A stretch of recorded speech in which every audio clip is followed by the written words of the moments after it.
बांग्लादेश की दहलीज पर चुनाव, लोकतंत्र का उत्सव या अल्पसंख्यकों के लिए कयामत की रात। बांग्लादेश आज एक ऐसे चौराहे पर है जहां हवाओं में बारूद की गंध है, गलियों में डर का सन्नाटा। 12 फरवरी को होने वाले चुनाव सिर्फ सत्ता का फैसला नहीं करेंगे, बल्कि ये तय करेंगे कि क्या इस मुल्क के नक्शे पर धर्मनिरपेक्षता शब्द का वजूद बचेगा या फिर नहीं।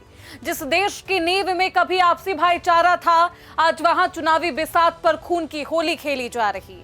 सवाल ये नहीं कि कौन जीतेगा, सवाल ये है कि क्या चुनाव के बाद बांग्लादेश के हिंदू और अन्य अल्पसंख्यक चैन की सांस ले पाएंगे, या फिर अगस्त 2024 की वो तबाही जिसने शेख हसीना की सत्ता को हटा दिया था, अब एक नए और भयानक रूप में सामने आने वाली है। वो मॉब लीचिंग, एक बार फिर से ऐसे ही दर्दनाक तस्वीरें जब राजनीति ने इंसानियत की आंखें तक निकाल ली है। चुनाव के ऐलान के बाद ही बांग्लादेश के जिलों में ऐसी खबरें सामने आने लगी जो किसी भी सभ्य समाज को शर्मसार कर दे।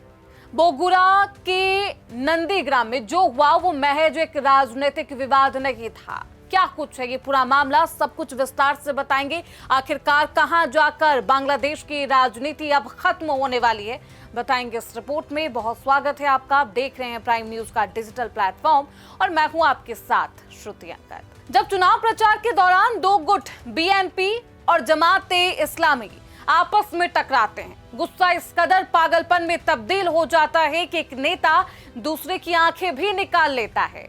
मसूद राना नाम के उस व्यक्ति की आंखें निकाल ली गई। आंख सिर्फ एक अंग की क्षति नहीं है, बल्कि ये बांग्लादेश की उस अंधी चुनावी व्यवस्था का भी प्रतीक समझिए आप, जिसे अब विरोध का कोई स्वर बर्दाश्त नहीं है। जब अपनों के साथ ऐसे बर्बरता वाले व्यवहार किए जाने लगे तो अल्पसंख्यकों की सुरक्षा का दावा कितना खोखला है, इसका अंदाजा लगाना बेहद मुश्किल है या फिर नामुमकिन। दुकान के शटर के पीछे सिसकता हुआ ये इंसाफ राजनीतिक रंजिशों के बीच सबसे ज्यादा प्यासा है और यही पिसा जा रहा। वो आम हिंदू जो राजनीति से दूर अपनी रोजी रोटी कमाने की जद्दोजहद में जुटा है। मेमन सिंह के त्रिशाल में 62 वर्षीय सुसेन चंद्र सरकार की हत्या की कहानी रूह कपा देने वाली है। एक बुजुर्ग व्यापारी अपनी दुकान भाई भाई एंटरप्राइज में बैठा था।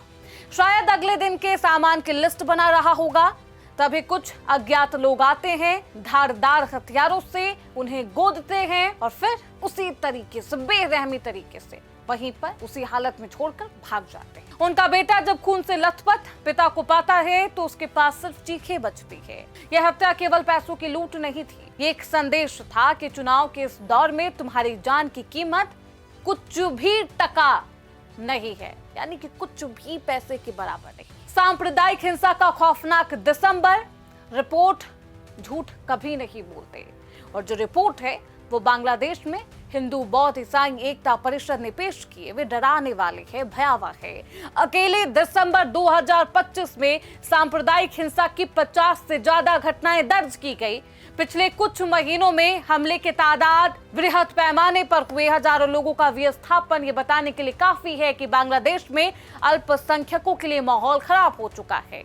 बल्कि अब खराब नहीं कहिए, इससे बदतर कहिए। 2022 की वो जनगणना जिसमें आबादी हिंदुओं की 8% बताई गई, चुनावी साल में यह अल्पसंख्यक आबादी किसी फुटबॉल की तरह हो गई है जिससे हर कट्टरपंथी ताकत अपने फायदे के लिए किक मार रही है। अंतरिम सरकार की चुप्पी और विरोधाभास, सबसे हैरान करने वाली बात यही है। देखिए, देश के अंतरिम सरकार का रवैया बेहद सख्त है या कट्टरपंथी वाला। एक तरफ लाशें हैं, घर जलाए जा रहे हैं, दूसरी तरफ प्रशासन इसे धार्मिक हिंसा मानने से भी इनकार करता है। सरकार का तर्क है कि ये सब सामान्य आपराधिक घटनाएं हैं, इस पर कंट्रोल किया जा रहा।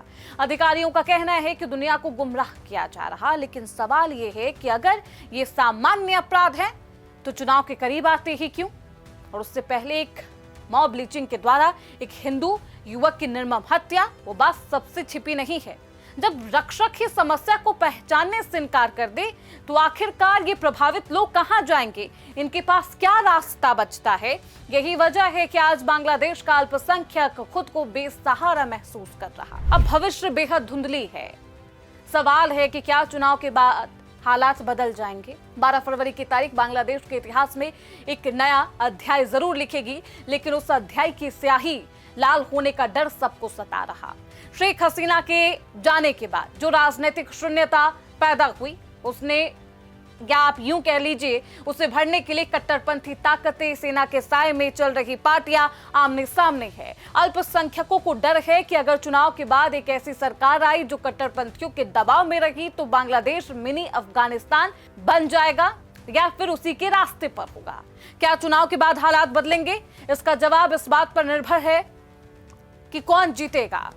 अब इस बात पर भी निर्भर है कि क्या बांग्लादेश अपनी उस मल्टी कल्चरल पहचान को बचा पाएगा जिसके लिए उसने 1971 में जंग किया था, युद्ध किया था और भारत ने उसका साथ दिया था।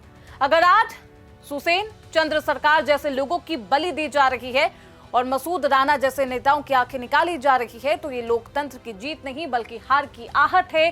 बांग्लादेश एक निर्णायक तहलीज पर है। दुनिया देख रही है कि क्या ये मुल्क अपने अल्पसंख्यकों को सुरक्षित कर पाएगा या फिर लोकतंत्र के नाम पर वहां सिर्फ सिर गिने जाएंगे, इंसानों की कद्र नहीं होगी। सोचिए कि आखिरकार क्या होगा, अब भारत का रुख क्या होता है। हालांकि देखना बेहद दिलचस्प होगा कि चुनाव के बाद हालात कितने बदलते हैं बांग्लादेश में। फिलहाल इसी के साथ इस खास रिपोर्ट में बस इतना ही। देखते रहिए प्राइम न्यूज का डिजिटल प्लेटफॉर्म।